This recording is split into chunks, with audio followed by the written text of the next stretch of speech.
Yeah, man, let's go ahead and get it started. So, welcome to another episode of Masterminds with James Allen. He is I, and I am him. Man, we're back. It's been a minute. It's been a minute. I think it's been like maybe 3 or 4 weeks, Don. I mean, we've been out, but I'm excited. We've been working, and I had to come back with a special one. So, I'm focused. I'm here, and man, we've got I'm really excited about this guest here. I mean, this guy, I've been trying to get him on for a while now, and I'm glad he blessed us with his presence today before he, jet sets out of here. But man, what can I say about this gentleman here? To just do this proper introduction, and I don't want to be too long-winded, but I gotta give him his proper due, man. This guy is super impressive. Ever since I met him, I actually met him via Clubhouse. I was on the Clubhouse with everybody when I guess that it was new, and I was like, who the hell is this guy putting out these numbers and these deals and doing all of this? So I had to check him out, and man, just been a solid gentleman all the way through. But let's go ahead and rewind. I believe this gentleman, was in corporate America for a while, and he showed us all that it can be done. At the age of 36, he retired from corporate America, fired them, and got to it. And I believe that was in 2018. And man, since then, I mean, he hasn't looked back. He is, I I like to kind of go over everybody's stats and what everybody's doing. But when you start looking at these numbers, I mean, hell, we'll be here all day talking about what Don's got going on, man. I mean, he is owner, landlord, business partner, developer, all these kind of things, man. He is getting to it. And I'm really excited because his story is not only powerful, but very inspirational for us all. So, man, let's just get to it because I'm excited. So without further ado, I'd like to welcome the Don Clark to the Masterminds podcast. What up, family? What's going on, bro? I appreciate that Hey, intro, man. hey, Appreciate that. man. No doubt. I mean, you appreciate it, but hey, man, these are all facts and stats that I'm stating here. So yeah, there's no cap in it. A little light. It's a little Yeah, light. a little like something, you know. But first, man, before we get into it, bro, how are you, man? What's going on, bro? I'm good, man. We're busy as I don't know what. Honestly, trying to force myself not to look at deals.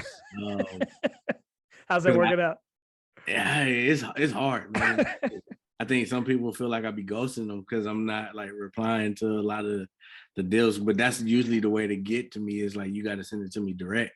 So Right. like if I just get a blast, like I'm probably not gonna look at it. So Facts. like so when I get the direct stuff, but it's hard not. I'm like like we have so much stuff going on that like I'm blessed, right? So it's like Yes. a lot of people want to be in this position. So like I don't take it lightly. So I just try to enjoy every day, man. Like I don't complain. Hey, talk about it. But man, I want to get into all of that, but I really want to rewind because Don, a lot of people who watch this podcast, they sit on both sides of the fence. They've either taken that leap, Mhm. and went into entrepreneurship, or they're standing at at the edge and looking and wanting to and trying to figure out. But man, I mean, you got to it at the age of 36, man, retired. I mean, corporate America. I'm not gonna, I mean, it's no knock, but I just not gonna give another company the plug. But I mean, oil and gas. You was Yeah. a very prominent career, bro, and you walked away from it. So, kind of walk us through that decision and how you got there. Man, there's a lot of stories that honestly led up to me leaving, but I didn't start investing in real estate to walk away and retire to go to leave corporate. That was never the plan. Word, come on. The original plan was like eventually like I was gonna be one of those older guys that like they're gonna bring the new people in to replace. So I was like, you know what, let me start purchasing my freedom for later, just in case anything happens. Not even just in case, but when it was gonna happen, like I knew I would be good because I had some properties. So Mm-hmm. that was always the plan. It wasn't until later when I think we got to like our fifth rental property, and but the 3, 4, and 5 were like back to back to back, like Mm-hmm. within a 2-month period. Okay. And I still remember the wife saying, like, dude, what are you doing? Like, because we're anywhere from 10,000 to 25,000 out of pocket. Mm-hmm. Like I'm killing the savings, but I'm like, we got rental properties now. Right, right. Oh, And so you're buying these conventional at that time. no, oh no. I mean, we were buying using like hard money and then Okay. rehabbing them, forcing the equity in and then Burr. yeah, basically. Got And it. so, but before it was like popular as it is today, but that's basically Right. what we were doing. And Right. so we did that. But after two, I was like, man, I didn't feel like an investor. But we did the two, and then we had like invested like a substantial amount into an apartment complex syndication. And so we did those two, and then like for a long time that was it. And it's like, man, I don't even feel like doing anything. And so then that's when that 2 month period where it's like boom, boom, boom. Mm. Then as soon as we did that, like this aha light bulb moment clicked, and it's like, I don't think this is it. Like, this is cool, but like, how long is this gonna take before I don't have to do this anymore? Mm. And I was like, man, like, I don't think I want to wait that long because I don't want to be here forever. Like, Right. I'm starting to realize like corporate may not be for me, right? So I ended up going like networking events and things of that nature. And then from there, I wanted to flip a house, but I accidentally wholesaled the house. He said accidentally. And so it was really like I wholesaled the wholesale deal. And Mm. but I talked to the wholesaler and I was like, hey, is this cool if I, sell this back out? And he was like, as long as I get paid. I'm like, bro, if I can't find a buyer, I will come up with the cash and I will close it. Mm-hmm. So long story short, I ended up wholesaling that house back out. We made $5,000. I was still in the office. And I was like, oh, this is what wholesaling is? Now I see why people do this. Right. Then the next deal I closed thinking, oh, this is going to be my flip. It's in Spring Branch. Mm-hmm. I'm thinking I'm finna flip this house. So I close on it, private money. Then the values kept going up. And for some reason, like that made me nervous. Like as the ARV is going up, it was my first time. So I didn't know. Okay. You know Okay. what?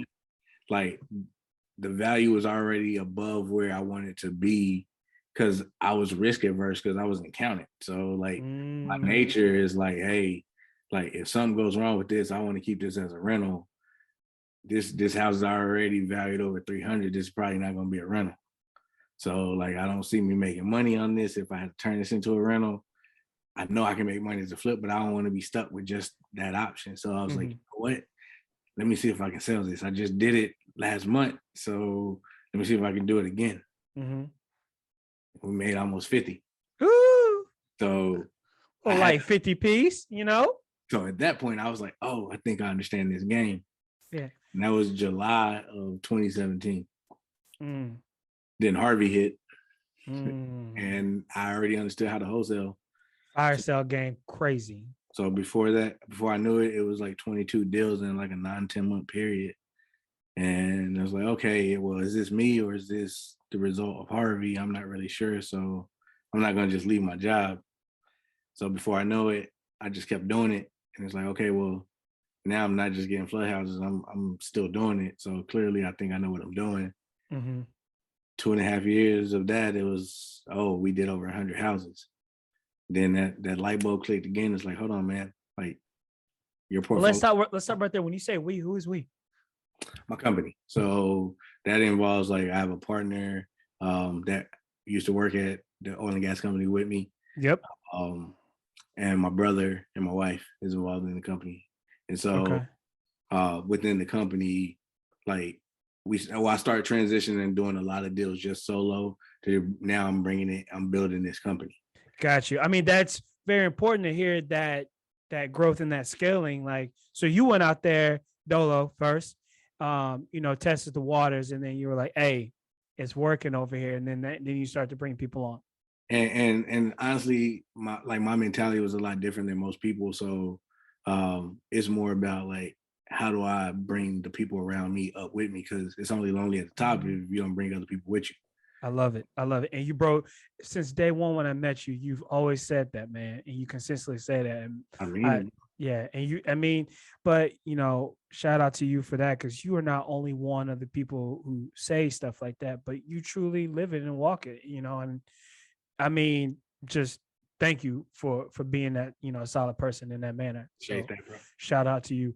I do want to back up though, because all right, you buy a couple of houses, you're getting into real estate, you're in accounting, but I mean, Don, why real estate, and who told you, who put you on game? Because why not a franchise? Hell, you could have opened up a Subway, you could have opened up an F-45, or what about stocks or crypto? Like, what made you say, okay, real estate is the lane that I'm going to pursue?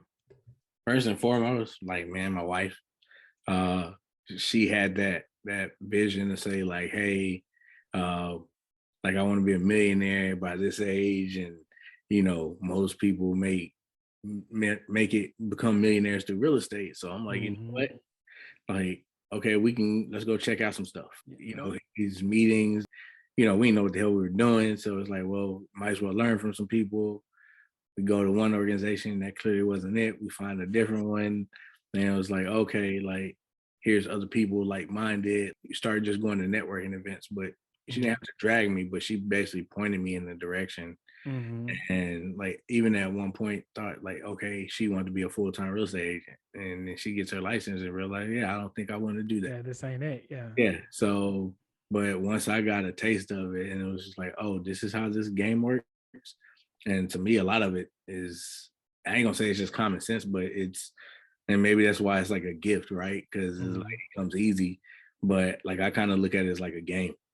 And so, like, whether it's the numbers, like I look at real estate as something simple. So when I tell people it's like real estate can be broken down into three things, and that's understanding the numbers, understanding the process, and then taking action. And so, Bro, like, you're gonna learn something on every deal. So talk about you it. make money while you do it. Like people think about like worst case scenarios, but it's like, what's the opposite of that? Like Right. The you get best case. wealthy. Yeah. So Right. like I'm gonna just go for that and try to mitigate those risks, whatever those risks may be. And let's talk about your network a little bit, because you mentioned it a few times.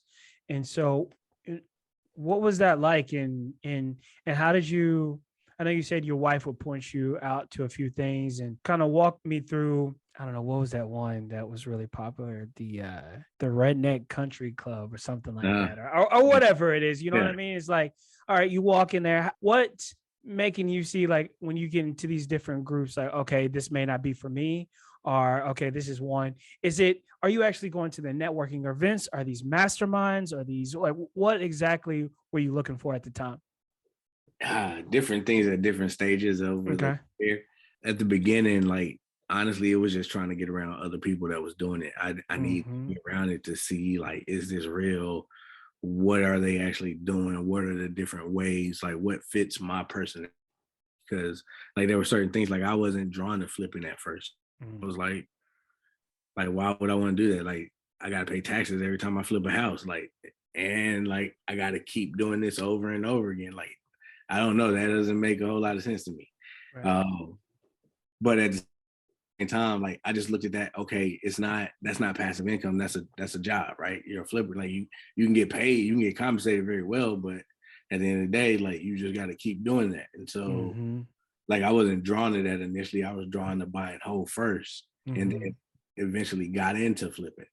And Mm-hmm. so for me, like being in those networking events at the beginning was just trying to be around it and learn and grow from other people that were doing it. Being able to pick their brain, or at least seeing people that were either on my level, slightly above, people who were just getting started, just like, behind us. So just seeing all those different levels, I can connect and grow. And it was just planting seeds at the time. Gotcha. Eventually, later, going to networking events became like not a job, but it was like I got a certain thing I'm here to accomplish. Mm-hmm. So whether I'm looking for deals or I'm looking for, hey, I'm finna go talk, I'm gonna come out of here with a private lender. Mm-hmm. I may not ever like the crazy thing is like I told myself I may not ever call this lender, but I'm gonna come here and find a lender. And some of the craziest things about manifesting those things, I'm in the first person I talk to is like, yeah, like I'm a private lender. And I'm like, this blows my mind that this was the goal and you're the first person I talked to. Now you talking. Now you really talking, because I think that is something that Man, probably within the last probably within the last year and a half or so. Well, don't know, the last 2 years. It's just not only going to these networking events, but being very intentional of why you're there and what you want to get out of it. Being very intentional about that. And I think that has, helped in my business is being intentional with these certain things. Because you would just be like, okay, it's a real estate event. Oh, this seems like this is one of a pretty good attendance and people are there, blah, blah, blah. But just stating like, hey, this is what I want to get out of and accomplish from there is probably, a nugget that I mean, it seems so simple, but something that I probably here recently learned. So no, shout out And, to that. and a lot of times I'm going, they'll have presentations or different speakers, and I knew 9 times out of 10 I'm probably not going to listen to the speaker. I'm here to network, not actually like Facts. I'm not here to Facts. get what you're going to sell. Like, and I didn't knock it because I understood it. Right? It's like this is the space that they're in, and even from an Mhm. education standpoint, I'm like, if people understood like the power of mentors and even why you want to pay somebody for that knowledge, I'm like, this stuff is more valuable than like it's more valuable than college. Like to me, like if you understood, Yes, to me too. Oh yeah, now you talking. Now like, you're if you really understood, I'm talking. like, man, you pay somebody $25,000, but you make millions. Like what? Like I Right. get 25 over and over again. Right. That's a hell of a ROI. I'm telling you, bro. I think that's very important and, very much a believer in that. Probably want to talk to you offline because I've been considering getting some more coaching and whatever to take my business to the next level. So I would love to maybe hear if you had any recommendations on that. All right. So dope. So Don got on, then he put the family on. Now we moving. And then for a while it's been single family, right? I mean, well, up until recently. And now, I mean, those, it's petty stuff. That's crumbs, Don. Now he ain't touching it. You know what I'm saying? Hey, I'm liquidating all that. Get rid of that. I don't want that. We got a few So houses. yeah. So I mean, so yeah, I don't want to speak for you, but tell us, for a while it was you said like got into flipping and a lot of single family focused transactions. But now I'm hearing Don and hey man, this gotta have 50 doors or more to even touch it. I mean, like Nah, we uh, ain't there yet. so We're I mean, so probably yeah. there now, but Oh yeah, you there now. I mean, let me go ahead and why? Because I wanted to touch on this. The latest post. We ain't even a few days ago. Shout out to my guy. He was on here talking spicy to y'all.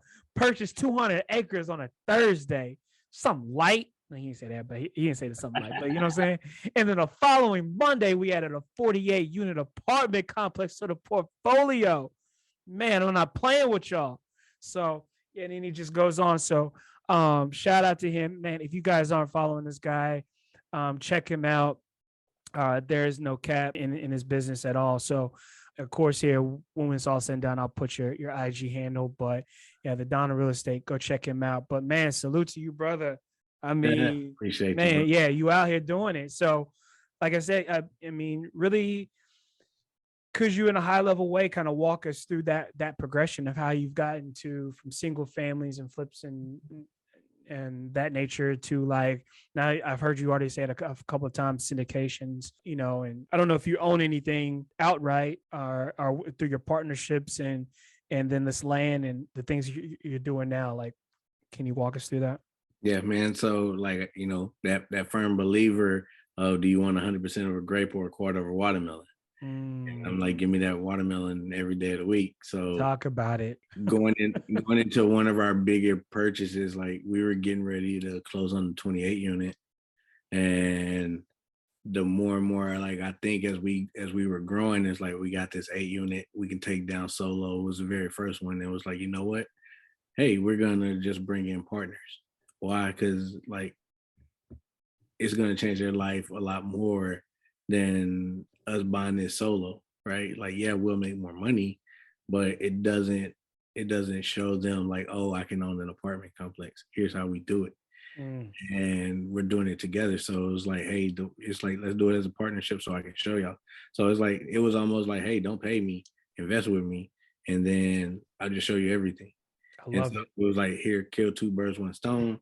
Um, and we got partners that's in that deal that later invested when we did a syndication on the 32 unit. And that was our first, like, I guess you could say big or small, like depends on how you look at it. We did a small syndication on that one, and they invested in that. And because they understood how we did it with the 8 unit and 32 unit, they went out and bought a 12 unit. Mm. So, and I invested in that deal with them. So now No, bro. I want to make sure like they succeed in their deal.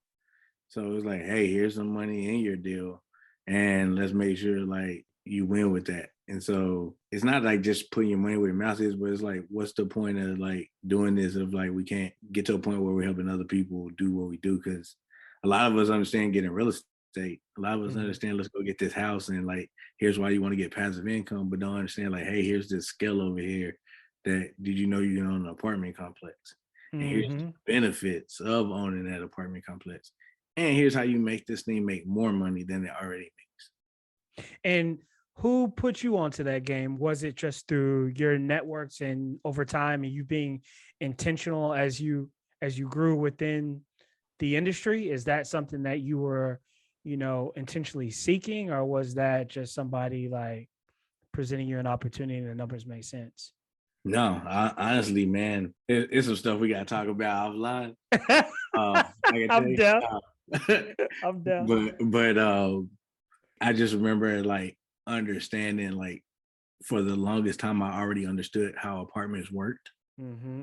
There were certain things about it that I didn't understand, like the financing, so that made me nervous. Because I understood like the financing with houses, like it's almost cookie cutter, right? Hmm. So it's like, okay, here's how the housing market works for the most part. Like the bigger ways to take down properties, I'm starting to understand a lot more of the game, but it's still, this is the dynamics of it. Hmm. The commercial is like, I ain't gonna say it was a wild, wild west, but it was like, man, this is foreign Hmm. until you really start to understand it. And so I needed to understand that. And then for the most part, as an accountant, like that, the ROI on a house versus an apartment, a house was like killing it on a cash flow basis. So I'm like, I don't understand like why people go to apartments. It's not making sense. Hmm. And then it's like, oh, this forced appreciation stuff. Like I understand this. I understand the numbers, like, cause it's just numbers. Oh, here's how like I can actually control that by doing these things. Once I understood the game, I'm like, now what? Like honestly, there's certain videos and things I can pinpoint. Like I remember watching a interview by Magic Johnson and Mav Carter, Mm. and Magic said the same amount of time it takes to make $1 million, Yeah, I remember. the same amount of time to make $100 million. Mm. And I remember sitting there like, why am I fucking with houses? Like, excuse my language, but that's literally Nah. Yeah. okay. Yeah, you That's good. You good. okay. That's what popped in my head. I was like, why am I fucking with these houses? Like, it's cool and like I'm good at it. I feel like I'm good at it. But then like the apartments, I'm like, I can mess with houses and I'm messing with hundreds of thousands of dollars, but I'm gonna make thousands. Or Hmm. I can play with some M's and at the very least make hundreds and thousands. Ooh, he talking spicy. Oh, Talk that talk. I was like, you know what? You already understand it. What's stopping it? And then I remember having, I don't even know if that was like, that was the aha moment. But then I remember having another moment saying, like, I've been out of corporate for 2 or 3 years now. Hmm. Like, I've had enough. Like, I know what to do to survive out here in these streets now. And I'm really good. Like, I don't need to do as much as I thought I need to do. I don't need to work as hard. Like, this is when I'm like, I think I'm done flipping. Yeah. But at the same time, I was like, you know what? If I go at this pace, I can probably retire my wife in 2 or 3 years. But then I'm sitting here on some Grant Cardone 10X stuff like, well, why can't I do it in 6 months? Mm. And at that point, I was like, not only am I moving into multifamily, and I think we were under contract on that 28 unit, I was like, okay, if I close this, like if I go for 100 doors, like, well, shit, I'm already a third of the way there if I close this. So then there's like, so 2021, I was like, we had a goal of, I wanted to close 100 doors. So And I mean, for people noticing, listening to this, like, let's talk a little bit about the full picture, like the landscape of, personal. Like, so you're married at the time, and how old the kids? The kids are there. I mean, right? Yeah. Because you, Oh yeah. yeah. So you've They got come two to us kids. a lot. Yeah. Yeah. So, damn, bro. How are you guys managing all of this? Like having two little ones. How old are the little ones? So when I left corporate, they were 4 and 1. And That's so about, yeah. yeah. Okay. So now they're And 5 and 8. okay. And the wife is still working full time at this time as well. Yeah. Not by my choice. Like, Yeah. but it's not. I ain't gonna say it's not by my choice. Like I want her to make her decision. Like she has to leave for her, not Mhm. just because like here's all this stuff. But I didn't want. I wanted her to have the option. Mhm. So That's a beautiful the thing. option is there whenever she wants. Like That's a beautiful thing, bro.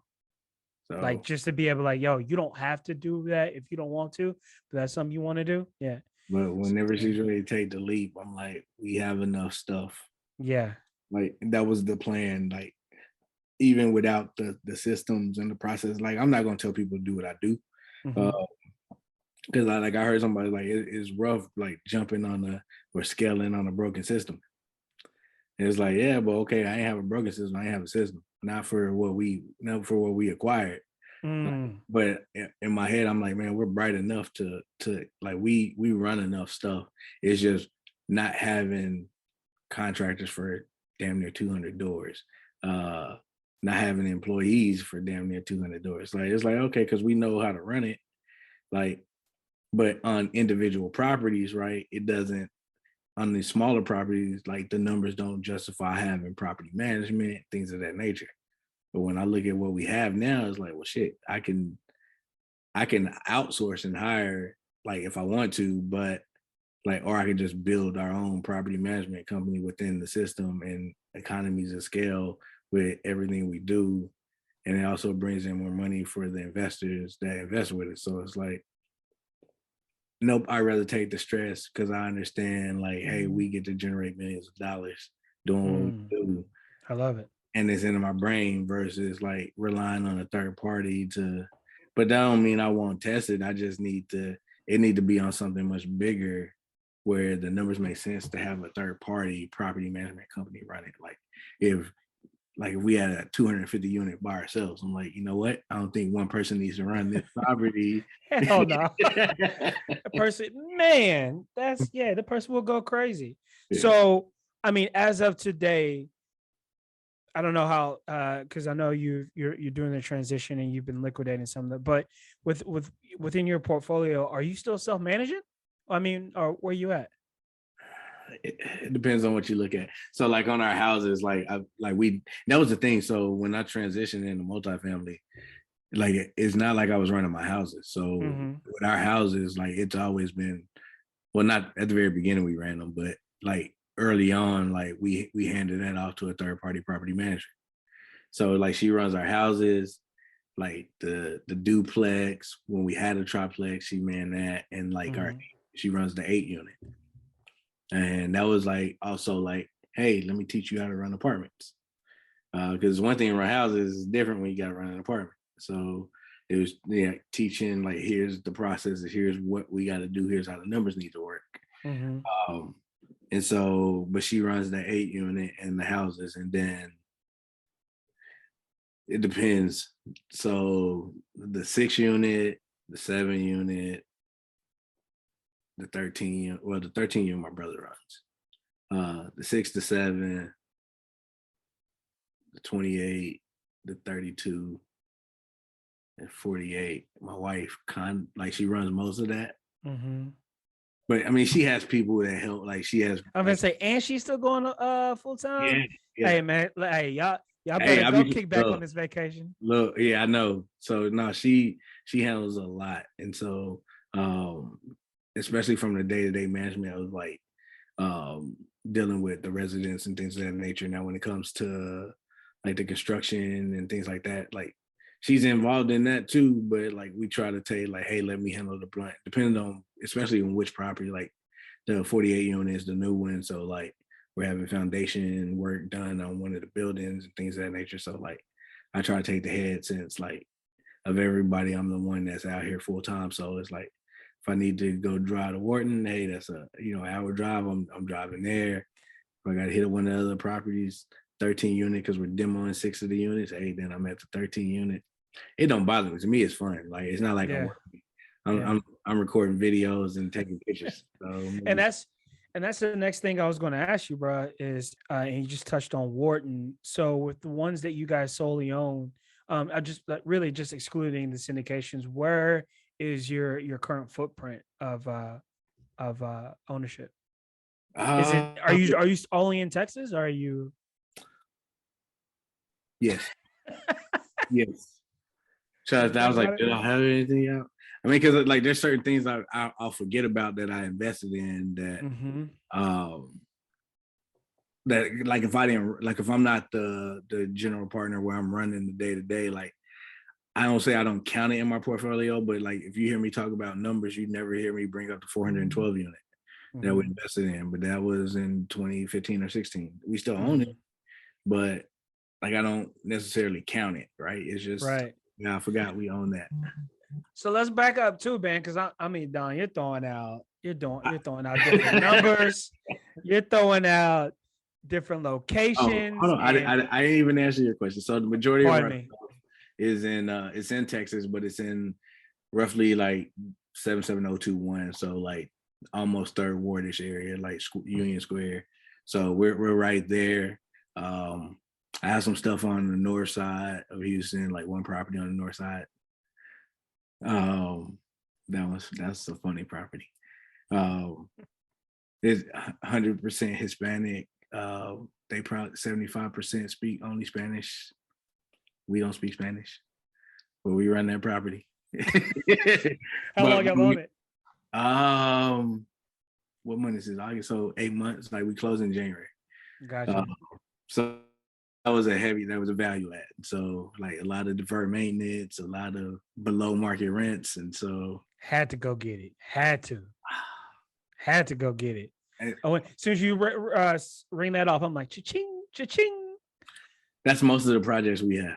So this was like that's hard to hand them off. It's like I ain't gonna say all these are my babies, but it's like when you see like the numbers, it's like okay, I get it. I know Right. you bought that. I know why you bought that. Like we ain't bring like the mobile home park or when we had a tiny home park. Like we've done some stuff. I'm like, man, like I know this isn't normal. That's the crazy thing. Like I in my head is like I feel like I just be doing stuff, but I know it's not normal. Like it like I own the tiny home park, bro. Like I grew up in the hood. Like 200 acres. Like what? That's dope. But let's stop. Let's stop right there. A couple of times, Don, you've already said, man, I've got it in my head. From what I'm gathering, there may not be a lot of systems memorialized anywhere or No, we haven't. We're building, but it's just like it's not as cookie cutter as like most investors have it, where they're saying like, we just hit this CRM and then I have my VA. right. Like, nah, bro. Like it's not like that. What is it like?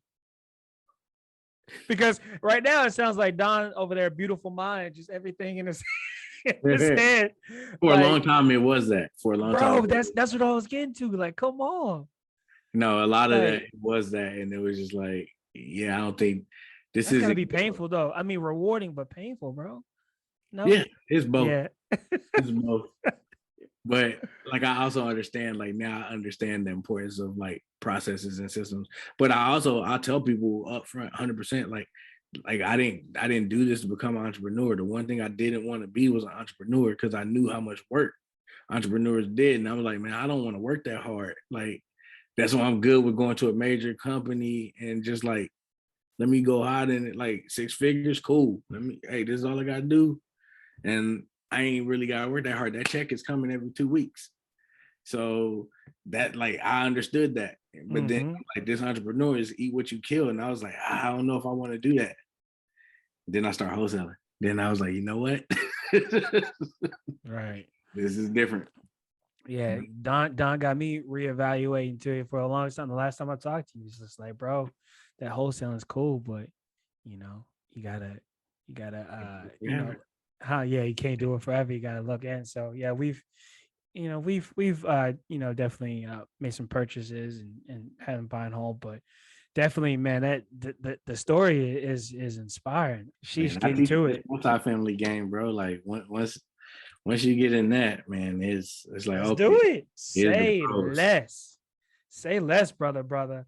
I mean, damn. So I okay. So the story and the journey is impressive, man. And when you think about it, Don, in a 4 year period, bro, like Yeah, maybe no, three and a half. yeah, a lot's happened in that time. I'm like, just from like, oh, I think I'm gonna leave my job to like, you know how many apartment complexes? I'm like, wait, what? Like, cause Exactly. it's not even. I tell people it's not the 200 doors that's crazy. It's the amount of commercial transactions, and Mm-hmm. and so like that's not normal. Like 200 doors, I know people that do that in one transaction, but 10 commercial deals in that time, like that's not normal. But I'm like, um, that's probably the most painful part of buying the apartment complex is going through the closing process. Like once I own it, I'm like, all right, I own this. Right. Like, let's Right. go run it. Like we can extract the value, but or like the mobile home park. I'm like, oh man, like I like this more than the apartments. So what's the? I hate using the word the end goal. I mean, because like for high performers, the goal is consistently evolving. But what is the next goal for Don and his team? Continue to build out these systems, like trying not to look at more stuff. Um, if I do take on stuff, 9 times out of 10, it's probably going to be like more so a partnership rather Mm-hmm. than syndication. Like syndication mean like we're out there actually, we're buying it, we're going to run it, manage it, and maintain and make sure like we're doing the best for our investors. But from a partnership perspective, like it's two people, like hey, or more, but hey, I want to get in this game, like I want to run it, like I want to learn. All right, cool, we can partner. I'll teach you what to do. I just don't have the time to do it. So, Facts. but that don't That's mean a we hell can't of a make money together. proposition. No, So, that's a hell of a proposition. I mean, we've done it. so, Clearly, so clearly. we have like we have a 7 unit. Like my partner David, like it was literally like, hey, bro, like want to partner on the deal? All right, let's work something. And then he found one. And it's like, all right, all Let's you get gotta it. do is like all you gotta do is find it. We like he didn't even fund it. So like he was like, how much we need to bring on this one? Nothing. No, nothing. Like I handle that, but what I need you to do is I need you to be able to run it. Mm-hmm. So between like him and my wife, like they handle like the running it. When we have different parts of the project going on, if like one of the contractors, like I may go over there take a visit because it's down the street from a bunch of our other properties. Mm-hmm. So like I'll stop over there every once in a while just to kind of see what's going on. But outside of that, I'm like, all right, hey, y'all let me know if everybody pay rent. Or or if we need to like discuss like lease renewals and things of that nature. But Right. outside of that, like they kind of handle it. Yeah, it's the first of the month, and I'm just like, man, please, all y'all pay y'all rent on time. I do not like ask for my damn money, but anyways, It's but not that nah, man. That's why you huh? get the big bucks. I, I don't even know why I'm complaining because you have way more doors than I am. So if you sit up there with a smile on your face, I have nothing to complain about. So yeah. Bro, real estate is different, right? So if you look at the game or the industry in general, right? Mm-hmm. Like the way I look at it is like, what other industry can you go and have the bank give you 80% of the money Hmm. or the investment, right? And then on top of that, if you're the landlord, how many people are looking at you and then turning around saying like, hey, I'm gonna go to work for 30 days out of the month and then volunteer and give you a third of my income. So if you have 200 doors, then you have 200 people going to work so that you don't have to. Hopefully they taking their ass to work, Yeah. but yeah. That is true. But at the same time, don't get it twisted. Like you're risking and putting in, hundreds of thousands of dollars, if not millions of dollars into this investment. Absolutely. You're having to run it. You want to make sure it's clean and functional for the residents. dealing with value add sometimes, like you're not dealing in the best areas, so you may not have the best tenant base going in. Mm-hmm. The potential of the property or even Mm-hmm. the residence is there. So like if we gotta make some moves and make something happen, because I got veterans over there that don't need to be around like that kind of stuff, because they deserve better. Then hey, then that's part of my job, is to make sure like we're bringing up that area. So, but I also know, hey, that comes with work. Right. So Right. I understand that. So like I understand like what we got, but I also understand that I don't have to buy these 200 doors again. And so I don't necessarily have to do a whole bunch. I don't have to have a whole bunch more acquisitions, I should say. Mm-hmm. Now I can literally go out there and say like, hey, if I want to help more people. Like it got to a point where like I was flipping and wholesaling houses, that like buying a house was like eating breakfast. Like like it was just something I did. I remember closing 3 houses in a day and not wanting to post about it.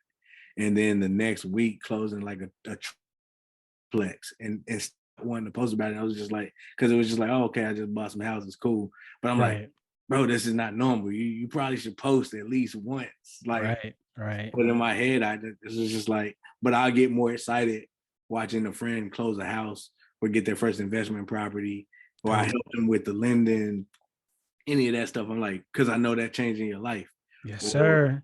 or the ones that got the apartments and they got kids, and I'm like, damn, even if it don't change y'all life, what could it do to those little kids? Generational. Yes, So sir. I'm like, yeah, no, this is dope. Like because to me, legacy is not just like I gave my kids some money and some assets. Like, how did I impact like this place before I left? And so they'll see that too, more so than some houses or some apartments that I left. Right, man. And it's such a beautiful thing with when you think about it, with all the things you got going on and the accomplishments, your kids are watching that firsthand. Regardless of whatever they choose to do, they're seeing how you and your wife have been getting to it. Oh, that's the computer. Yeah, my bad. But no, I mean that's all good. But yeah, they're literally seeing how you and your wife are getting into it, and that just showing them something different than exchanging your time for money is something. It changes the paradigm, man. And it's beautiful. So Oh man, my 8-year-old, when I left corporate, she still remembers it. But I took her on my last day. hmm. She remembered when I quit my job. I was like, that's dope. That's dope, bro. So, but like I look and I was like, how many times do you get to see people or black fathers go to field trips and volunteer at the school and stuff like that? So to get to do those kind of things, I'm like, this is why I do it. It's not the money, it's the life. Yes. The Lifestyle. yes. The options and the freedom to yes. Yep. Yes. Because that's what really forced me out the doors after I had my daughter. And I came back to work. That particular company, really kind of felt like they thought they owned me. And Mm. so, and I was missing out on all these things. And I missed my son's like something, light, his holiday costume parade or something at his daycare. I was Yeah. like, hell no, never again. I'm out of Yeah. here. Yeah. And I never looked back. But yeah, and then like you're saying, you're just appreciative, like I wake up with a sense of gratitude every morning and just thank the Lord and for having the opportunity to navigate my 24 as I see fit. And it's a beautiful thing. Yeah. But speaking of that, man, I'd like to get some insight because I'm always interested to see how successful entrepreneurs, top performers, how they really go about the day, bro. Because I'm a firm believer success leaves clues. And so really I know no days it's typical, but Yeah. what does do you have a morning routine? Do you have anything that you currently do? Do you read a lot? Do you have an evening routine? Like how do you keep feeding yourself and sharpening that tool and to get better?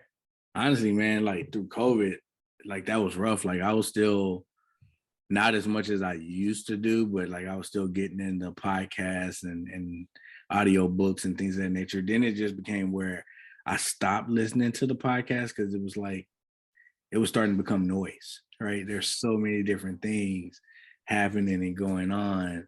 and I'm like, I can get pulled in any direction because there's so many different ways to make money.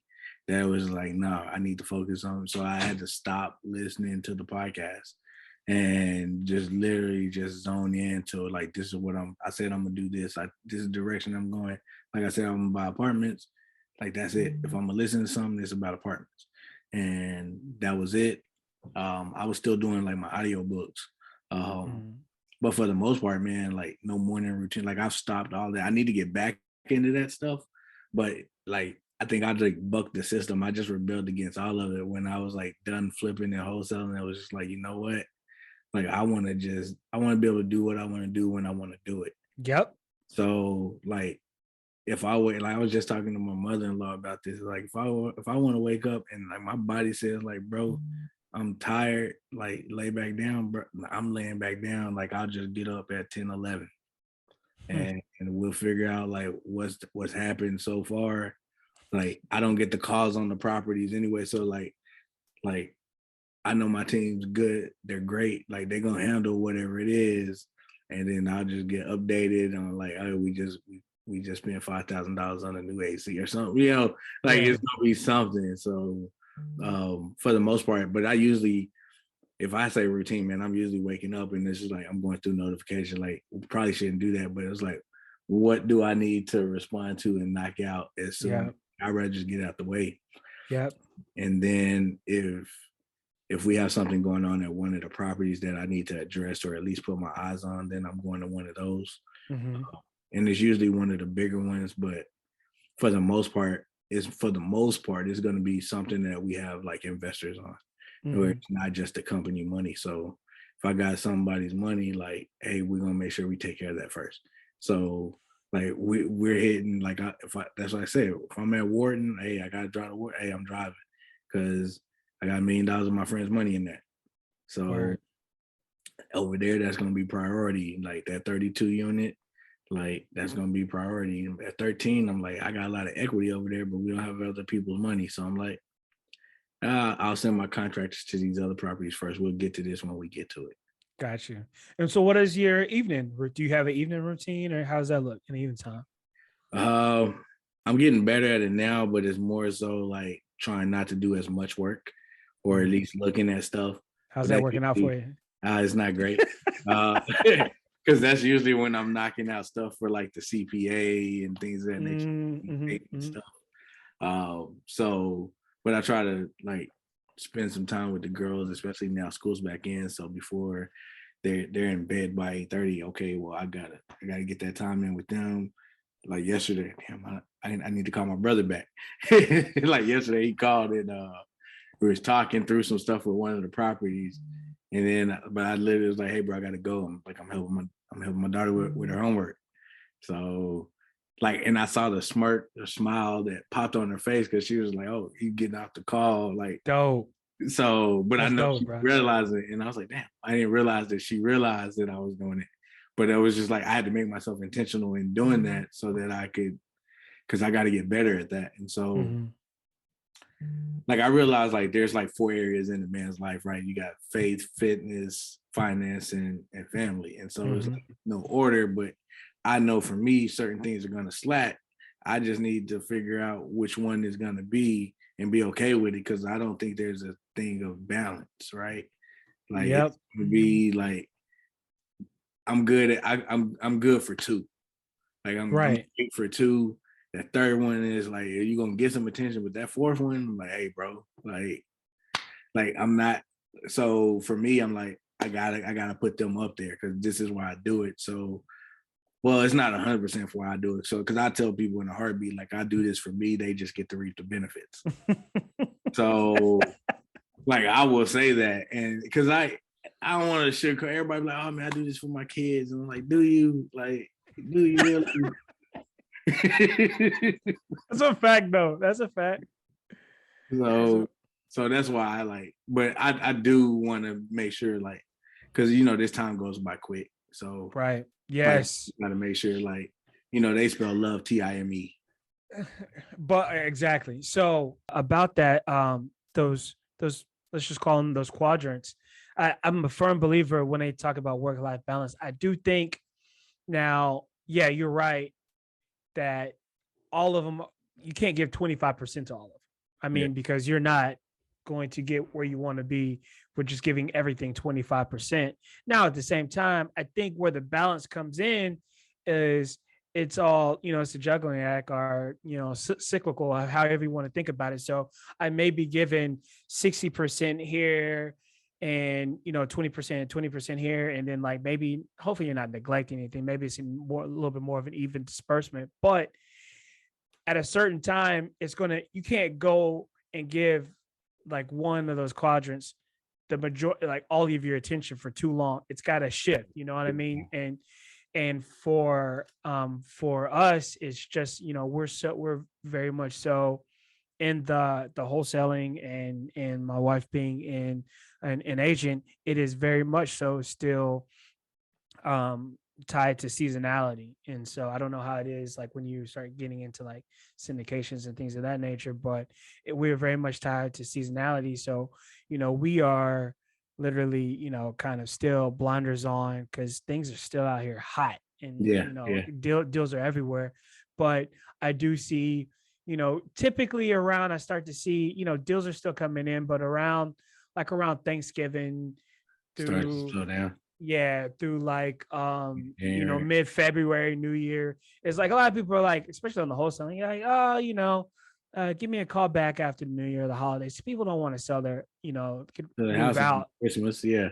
Exactly. So there's a lot of seasonality there. So that's a lot of time where, it's deal flow is slow. So I take those opportunities and, spend a lot of more time and to do the trips with the family. But yeah, that is the goal, is to, you know, to be able to go to St. Mark's and on a and spend 7 days out in the sun wearing nothing but trunks and soaking up the sun and whatnot.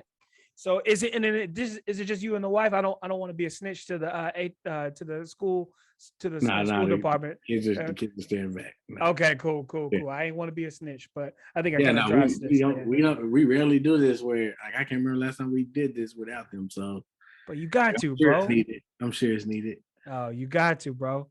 And I want you to pop that on the gram too. I want to see all the reels and the stories. I want to see the sand and everything, bro. So nah, It man. probably might be when we get back though. Man, it's weird, man. I barely post when I leave. Exactly. Yeah. I mean, yeah, that's how it goes with my wife. I'm like, yo, just get the video and send it to me, and then I'll create stuff. Cause me, I just kind of like to, you know, soak up, and be where I'm at. So nah, I'm for gonna sure, for learn that. sure. Man, Don, man, bro, there's so much. We might even have to do a damn part two because there's so much game, man. You really hit on a lot, just very high level. But I mean, just from the different lanes, like you're talking about, we could. There's so many questions I would want to ask about the mobile homes and that acreage you just acquired, and then what is it like scaling from small commercial to larger commercials and more doors and the systems that you're looking at. Like there's so much stuff that I want to get to, Yeah. but I do want to be respectful of everyone's time, man. And so yeah, bro, I greatly appreciate it, y'all. I've been hitting them up. We didn't scheduled and canceled and maneuvered around and text and called. And so yeah, so man, to have the Don of real estate on the podcast, man, is awesome, bro. So shout out to you for that, bro. And the one thing I like to leave in these conversations with is, man, when it's all said and done, bro, what does Don want to be remembered for? Man, that's a lot. Honestly, man, just helping people, man. To be honest, like just being genuine. Like I feel like I'm 100% transparent. So like when it comes to this game, like I look at it, I feel like I look at it a little bit differently than a lot of people. But legacy isn't just like leaving some assets. So like even the way when we do like some of the syndications or some of the partnerships and things of that nature, the way that came about was just like, yeah, I could make a lot of money syndicating in some of these groups and things of that nature, doing much larger deals. But when I look at like the impact on like my community, I feel like that's spreading the wealth gap a little bit versus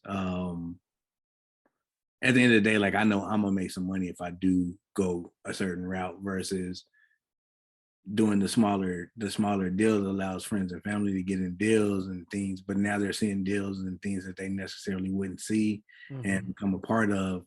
But now you're also getting the opportunity when we do it some of these ways. It's like, hey, now you get to go learn how to do this, and like we're transparent. Like we tell people, like even on like some of the deals, like, hey, you're a limited partner, but if you want to come sit in the office at this property, we have no problem with you doing that.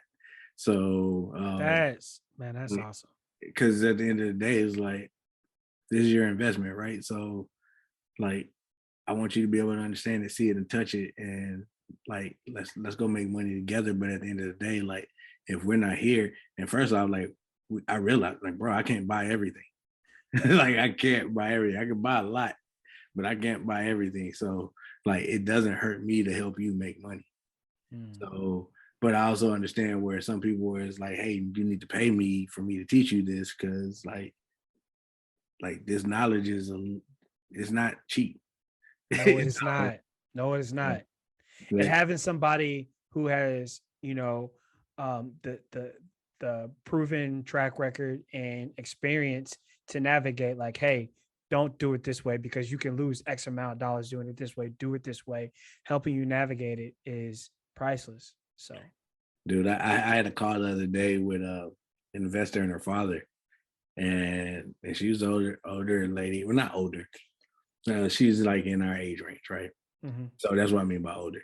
So not mhm, like 18, 20, like type, and like having her father, but it was like she's established and has a career.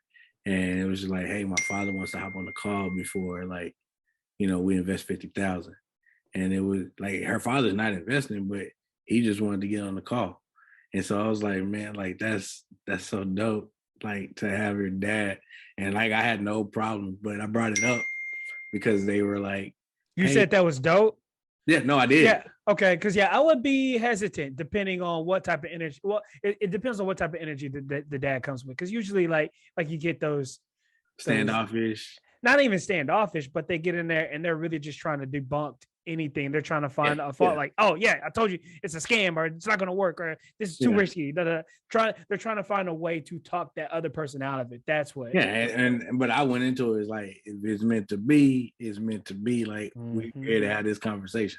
So mm-hmm. like I'm not gonna run from it. So it's like, all right. Facts. And then we get on the call and it was just like, but all I could think was like, man, like I got two daughters. Like I want to be in this position where like my daughters are getting Good ready point. to pass and Good like point. they called me for this. So that's how I looked at it. And but I remember him asking me this question about like, what can I do to like how can I guarantee? He's like, I don't want to say guarantee, but how can I guarantee like my daughter won't like lose everything? And I'm like, you can't. I'm being 100% out. Like if you have an investor or you're thinking about investing in anything, you hear the word guarantee, you probably should run. Facts. Like Facts. like I'm not in the business of taking people's money, but like I tell people like I won't lose my own money. I'd be damned if I lose somebody else's. So like Facts. I'm gonna do as much due diligence as I can. I'm gonna try to alleviate or figure out like how to mitigate whatever risk that I can think of before Mhm. like those things happen.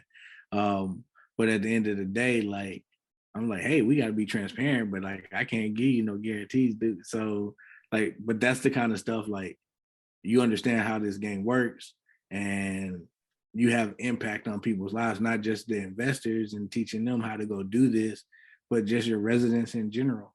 So Mhm. like, I have residents, some of the residents that have lived in units longer than I've alive. Hmm. And it's like, I know by not raising your rent to market, it's costing me six figures, Hmm. just that one resident. Hmm. But I refuse to do it just because like she could be my grandma and I can figure out a different way to go make this $100,000 back. But I'm not Talk gonna about raise it. her rent like that. Where I know, well, I ain't gonna say I know, but I feel like if somebody else comes in there, or maybe even somebody that doesn't even look like me comes in there, and it's just like this is the business. Right. Numbers are the numbers. And I'm like, you know what? I'll tell my investors up front, hey, this is what we're gonna do, and we're gonna figure this out, but we're not gonna do this. Hmm. And so, like, because we're in it to make money, but we also have the fiduciary duty, like, to take care. Like, that's how I feel like we're taking care of these residents. Since I'm Right. on fixed income and they may not have that means, well, I'm here to make money because this is a business, but I can creatively figure out how to do that without negatively impacting them. Sorry about my dog. No, you're good. And so, like, how do you, I guess, how do you factor all that in? Because yeah, you will get rent roll prior to, but so you get the you'll get the property and you'll see the rent roll, and then so there will be some type of deferred maintenance, or where you can make you can do some improvements to the property, force the appreciation. So you're going to be able to do a refi of a certain amount. I guess, is that then where you're playing with the numbers to figure out what you need to for I guess a targeted net cash flow, and then you're are you doing that all after you've already made the acquisition, or are you doing this prior to making the acquisition and making the offer? I guess Both. So you're doing it prior to, and when you're running your analysis, so you're running all your analysis saying like, here's where the property is performing, here's what I feel like I can take it to. But once you acquire the property, that's when it's like now that game plan is now put into action. So now you got to go do what you said you thought you could do on that pro forma, that paperwork that you were. and Right. also, but how are you finding out about the lady who's lived there for 17 years, is on a fixed income, and 47 years, bro. huh? You're saying in general or And mine? I was just throwing an arbitrary number. I didn't even know it Oh, was a 7. Yeah, so 47, whatever it is. So I mean, are you getting all of that information from a rent roll and making that decision, or maybe like are you walking the property and getting these stories and meeting these people to make those type of decisions? Like, how does that go? both. So you'll see it on the rent roll, but on the rent roll, when you're doing your analysis up front, it's a blanket like, here's over the property, here's what I need to take the rents to. Exactly. So you can say, oh, my 2 bedrooms is here, my 3 bedrooms here, my 1 bedrooms. So now I know where I need those rents to say, all right, based off of this pro forma, I get into rents to these numbers, I hit these pro forma numbers. And then once we go in on to the property, now we're trying to go do that, put that game plan to work on the property once we acquired it. But for me, like I'm conservative, right? To say the least. Like, so I may say, like, let's say, for example, on like one of the deals, I won't even say which one because I don't want to like break rules. Right. So one of the properties, for example, like I may put my pro forma rent is here. And let's call it $850. I may put the rent at 850, but that pro forma is saying, hey, we know we got 2 years of interest only, so we need to be at 850 by the time the interest only is over, because we're going to take it from 615 to 850. Okay, well, what I won't put in that paperwork is 850 isn't what I think rents will be 3 years from now. The 850 is today's current rent, right? Today's market rent. So I just need to get to today's market by 3 years from now. But what I won't put on the paper also is I'm putting 850 there, but now we're gonna we're getting 960 now. So I'm saying, can I get to 850 in 3 years? But in reality, I'm trying to get to over 950 before 15 months is up. So by the time we get to that pro forma number, I've blasted past my pro forma. So I'm gonna be a lot more aggressive than I am on real life than I am on paper. Gotcha. But that's just how like I am. Because I'm not gonna try to sell somebody. So I'm like, okay, if I could, with these numbers, if we're doubling your money in 5 or 6 years based off of just those numbers, but I feel like I can surpass those, well, I'm still gonna be conservative, saying like, okay, if something happens and we don't get to 950, which I didn't see why we wouldn't, like, because on this particular property, like we feel like we have the lowest rents in the area. And well, the reason I feel like some of the other properties rents may be even as low as they are, is because of our property. Well, we just acquired it. Okay, well, we're finna aggressively just bring the rents up. And I'm pretty sure everybody else will appreciate it. So, but the property was just on that particular property is different than a lot of our other value adds, where we're having to have to fix a whole lot of deferred maintenance and manage the property better than the previous management company. Where on this one, we just need to manage it better.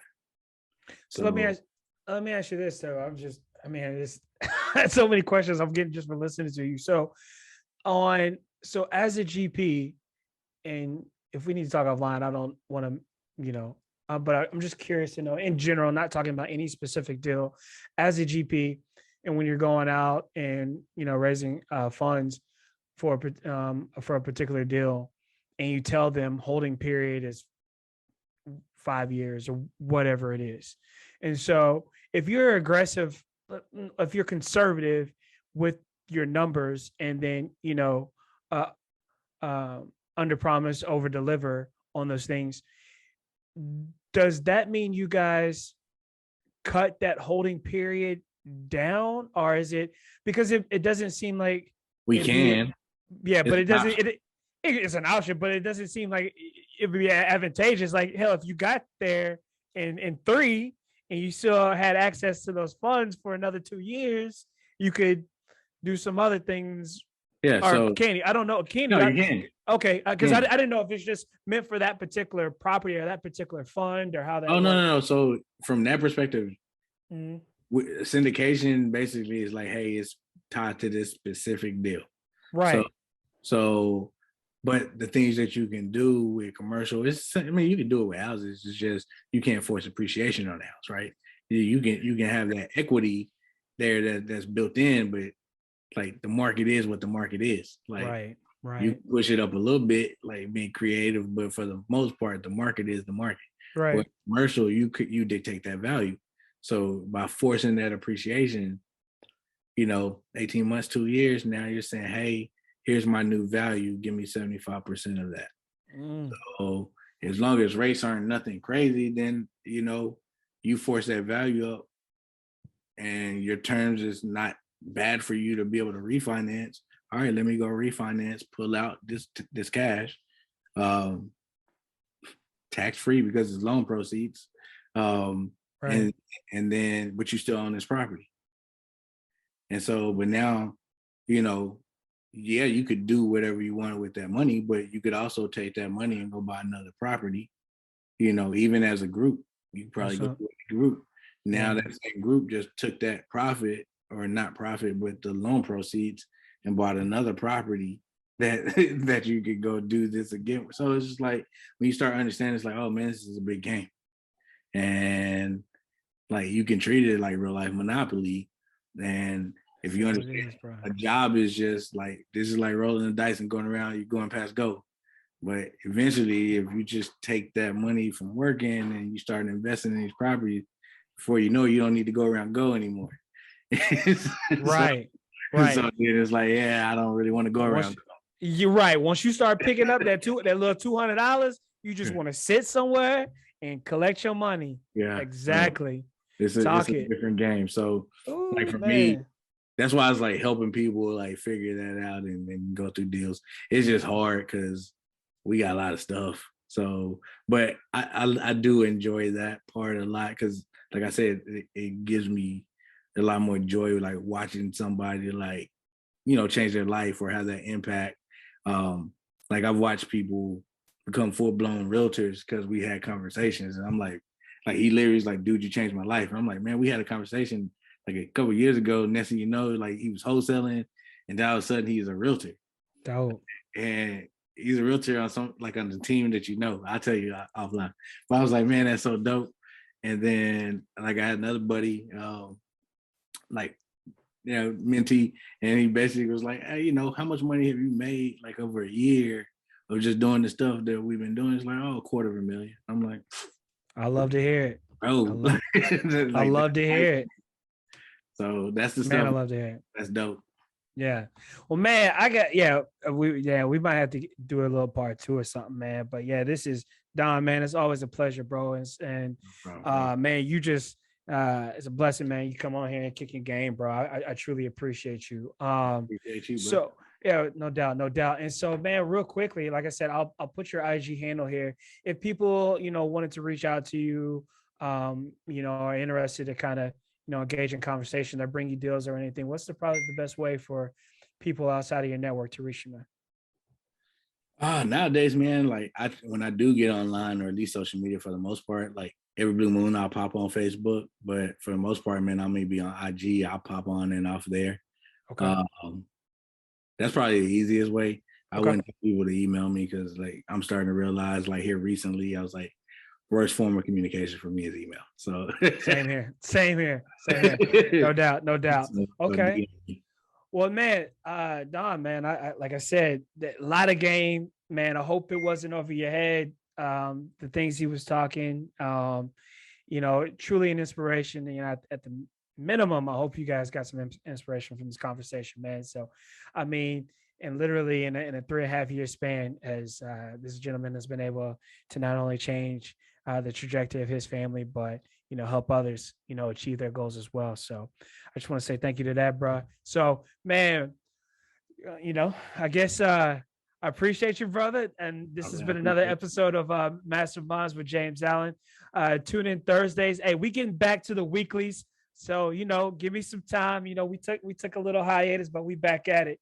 So yeah, just tune in weekly for new episodes and check us out wherever you listen to podcasts. And so until next time, everyone, peace.